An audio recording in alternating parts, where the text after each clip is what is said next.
Hey guys, before we get started, head over to homage.com. Check out all the cool Brown stuff that they've got. You want to look like John Dorsey? They got a shirt for that. You want to show that you're an old school Kosar fan? They got that too. You were there watching Hard Knocks with us last year, earning our stripes.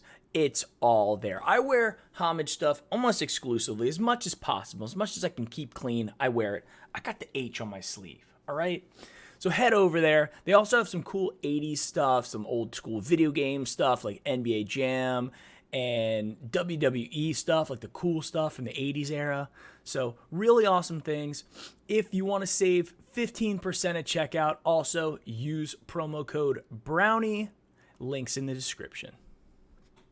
If there was an art to being a bad journalist, these legends would have Ninja Turtles named after them.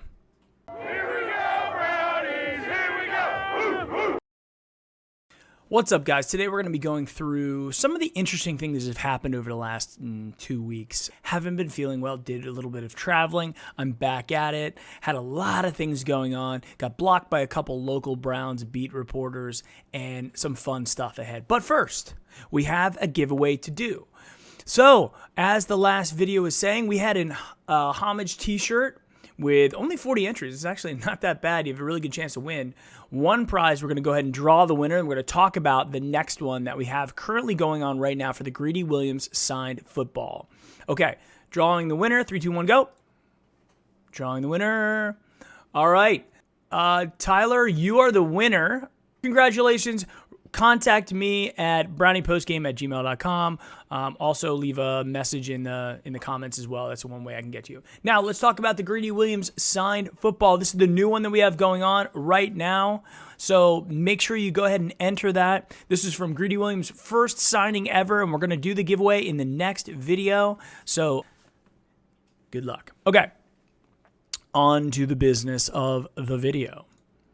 So a few weeks ago, after one of the mandatory OTA practices that Duke Johnson came to, he was asked by the media how he felt in the current situation, and this is how he replied. I only want to be someone I wanted. All right, I think at the end of the day, that's all this is about, is being someone you're wanted. In the moment you're not wanted anymore, well, in my case, the moment I'm not wanted anymore, I think it's best that, we find a middle ground and we do what's best for the team. If you don't want me here, there's, no need to keep me or force me to be here if you don't want me here. I've always wanted to be here, and I made it very clear, especially after going 1-15, then 0-16, and re-signing here. I made it very clear my intention was.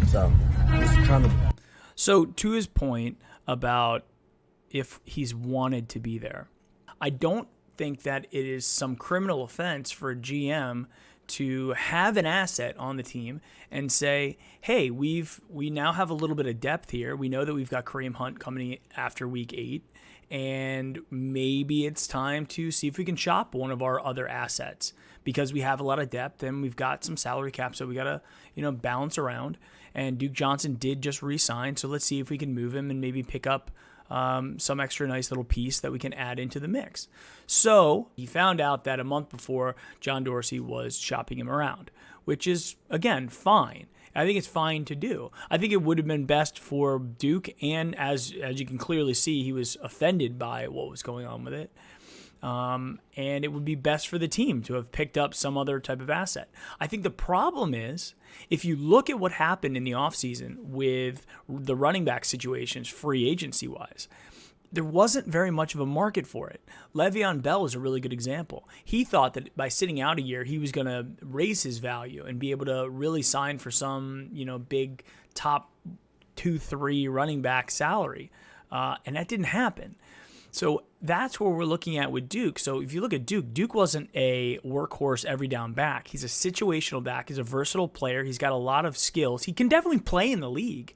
There's no doubt about that. But if you really look back at Duke Johnson's career, he sat behind Isaiah Crowell and didn't sit behind him, but he was backup. He didn't start. Isaiah Crowell started, undrafted free agent. Then we brought in Carlos Hyde, and he was second string, maybe even third after a while, after Nick Chubb started to emerge. And then once we traded Carlos Hyde, Duke Johnson again was behind Nick Chubb. So his entire career, so when he's talking about that 1-15, that 0-16 year, yeah, he was a part of that and he re-signed, which is great. But he wasn't a starting player on those teams. So if you really think about it, what is the market for a situational or even third down running back in the NFL? Apparently there wasn't much of one. John Dorsey, as we all know, he likes to move and shake, right? So especially around the draft time, people were thinking maybe Philadelphia was going to jump in, maybe somebody else. But if there was an offer, nothing was publicized, so we can just speculate. But if there was an offer, it wasn't something that John Dorsey thought was worth trading Duke Johnson for. Okay, so now let's continue with the rest of it. Put on the trade block to kind of see what the team can get. And, I mean, at the end of the day, I understand the nature of the business. I understand, his job, John Dorsey's job is to do what's best for the team and the organization. And again, if that's getting rid of me for a bigger piece and a better piece, then I'm okay with it. Like I said before, my trade request was to meet them at a middle ground. I was put on the trade block a month before I requested the trade. So that's all. I just think it's better. So all of this really started when Kareem Hunt was signed.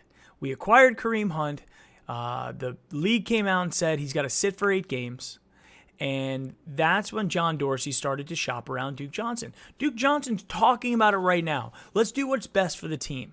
Let's go ahead and move me. See if you can get something from me. I want to move on. He clearly thinks he wants to. He clearly thinks he can be a feature back in an offense, or at least get more touches in an offense in the NFL. Which, like I said before, he can play, right? But what happened was there wasn't much of a market for him when he was shopped, or we would have moved him, clearly. But if you really think about it, is this something that is a John Dorsey and Browns organization problem? Or is this a Duke Johnson problem? And the reason why I say that is, if you think about Antonio Callaway or Rashard Higgins, guys that were second string behind Jarvis, right? So Jarvis clearly number 1 receiver last year. So you had Higgins and Callaway, who were 2 and 3 interchangeable, whichever you like, okay? So that's what our receiving core looked like, and then everybody else beyond them. We bring in OBJ. You don't see Rashard Higgins out there or Antonio Callaway going, I want to be traded. Screw this, I'm out. I was on some bad teams. Rashard Higgins was on some bad teams as well. So you can go back and look at the stats. He was there as well, Duke. And you don't see him crying about to be traded because they brought in some competition. And by the way, OBJ doesn't even have to sit out. He's going to be playing week 1. So I think that's where Duke kind of rubbed some Browns fans the wrong way, and maybe some of his teammates as well, because this doesn't have to be a Browns organizational pandemic, right? This is a Duke Johnson-related issue, and that's kind of where all the controversy stemmed from. Let's continue on. Better for me to get ahead of this. And kind of, if I'm going to be with a new team, I prefer to be before mid-season, just to give me a fair shot with the new team and just a chance to actually make a difference and play. So here's the thing. Duke Johnson's not a free agent. Duke Johnson's under contract. So he's trying to make it seem like he's got any leverage in this situation. Unfortunately, Duke, you signed a contract. When you sign a contract, things can happen. Things good and bad can happen. Who knows? Somebody could get injured. Nick Chubb could get injured in training camp or in the preseason. Guess what? You're number 1 for the first 8 weeks. So good or bad things can happen. Kareem Hunt can get brought in, and now you dropped another slot in the depth chart. So good and bad things happen. That goes along with the nature of the business. And John Dorsey's job is to put the best players on the field.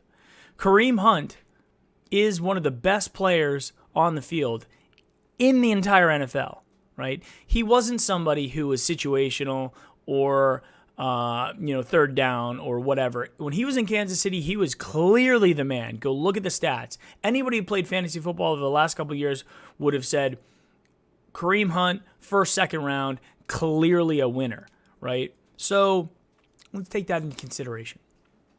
Because, going in mid-season is kind of tough, as you've seen with Carlos. It's tough just getting in there because they have their guys that have their system, and you just got to play catch-up. So, the problem is there just isn't anybody out there who's willing to give up enough or what the Browns would require for a guy like Duke Johnson. The Browns are not going to give him up for free.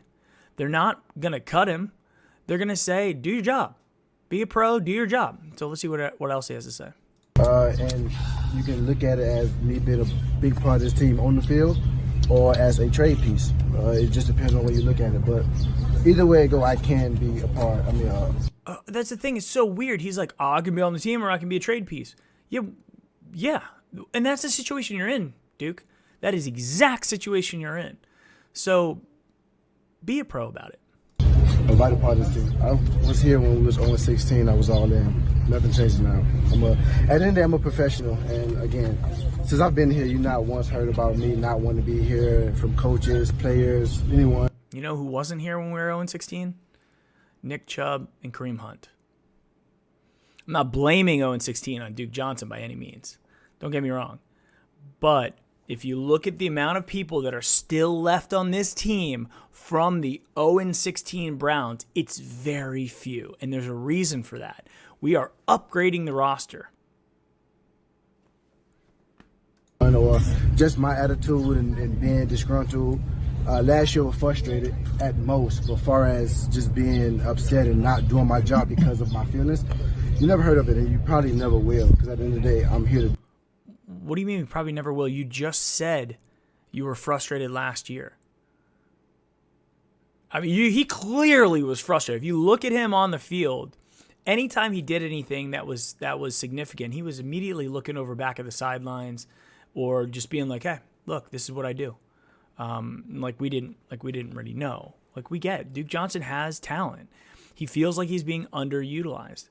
But that's what his role in this offense is going to be. We are not going to feature Duke Johnson. He has not earned the right to be featured in the NFL yet. No matter where he goes, it's going to be the same situation. Do a job, and I'm going to do that job. It's not going to be the way I've carried myself through 2 horrible seasons, and then after the worst of the worst, I resigned. I'm not a fortune teller. I didn't know a couple of years later we'll assemble one of the best teams on paper.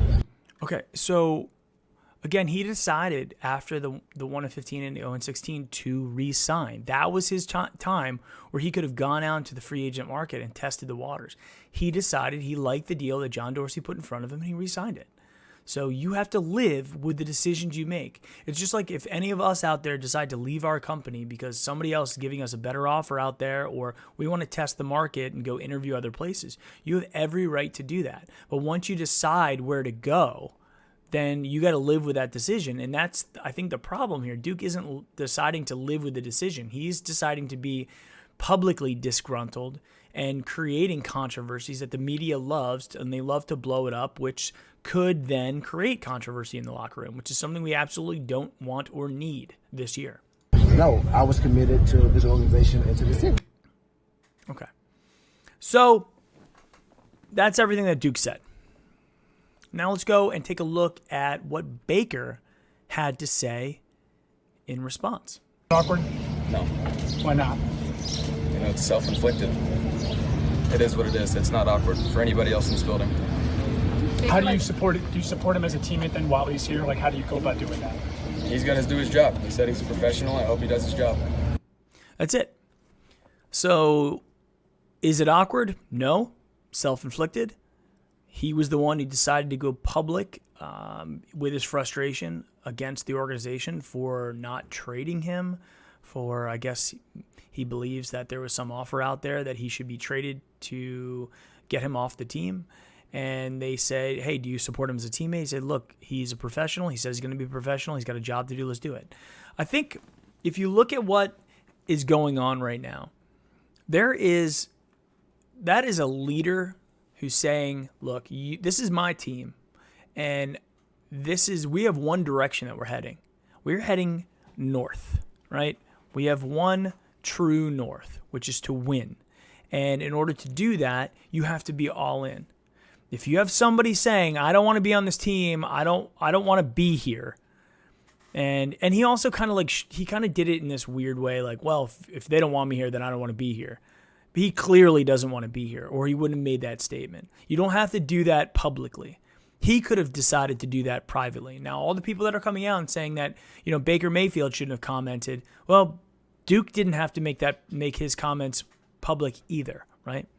So I think this is more about a leader asserting himself and saying, look, this is my team. We've got one direction we're heading. You better be on this train or be off of it.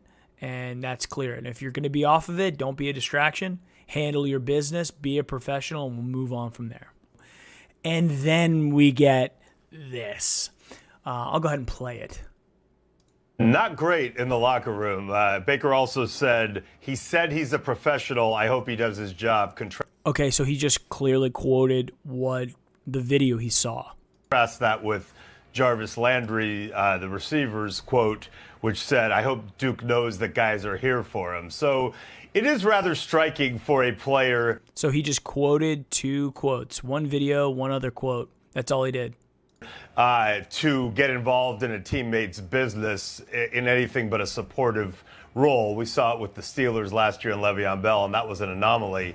And Baker Mayfield is the clear leader of that team, but I'm told by multiple sources that several veterans came up to him in the locker room after those comments about Duke Johnson and, let's just say, voiced their displeasure, saying, listen, it's one thing to be the leader, but this is a guy who's going through something. It's business, and we need to support him. Baker may not have agreed with them, but he heard them. And okay, so from various sources, Mike Silver has various sources in the Browns locker room.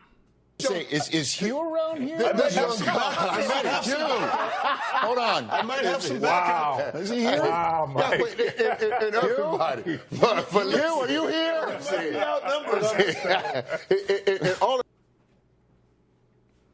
Do you believe that?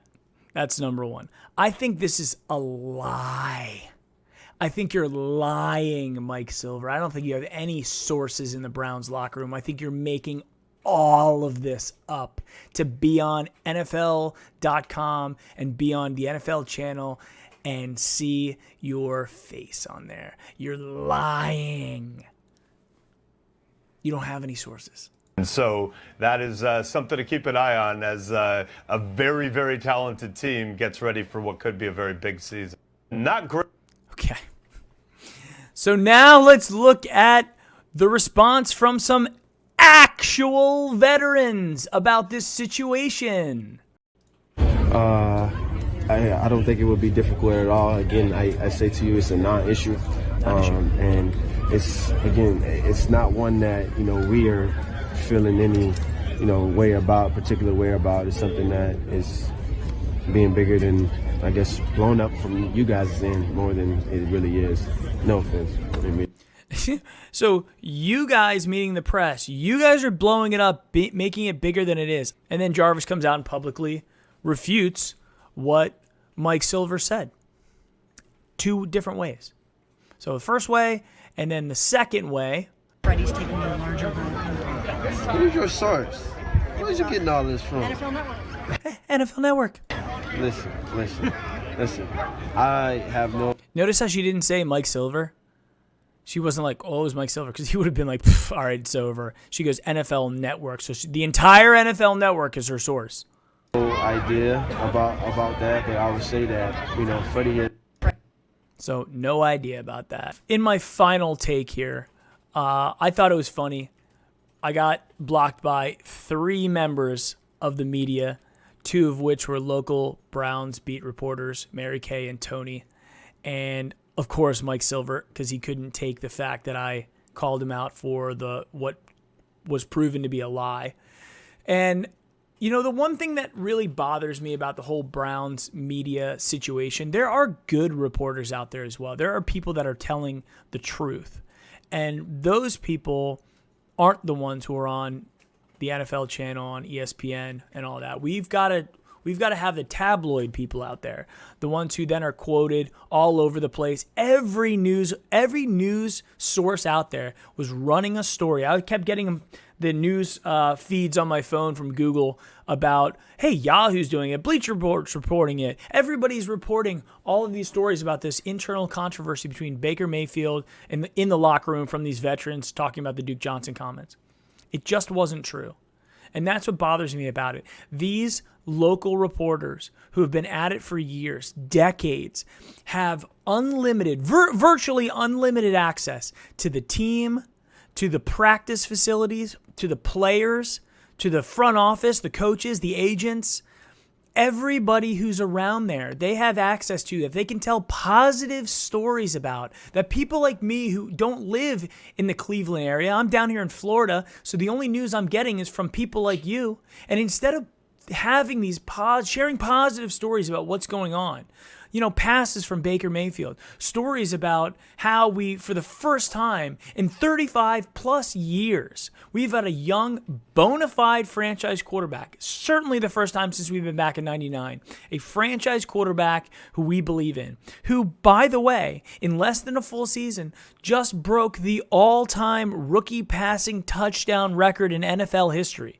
That guy, who was a first overall draft pick, that worked out, who was a Heisman Trophy winner, who walked on in 2 schools. His story you can tell.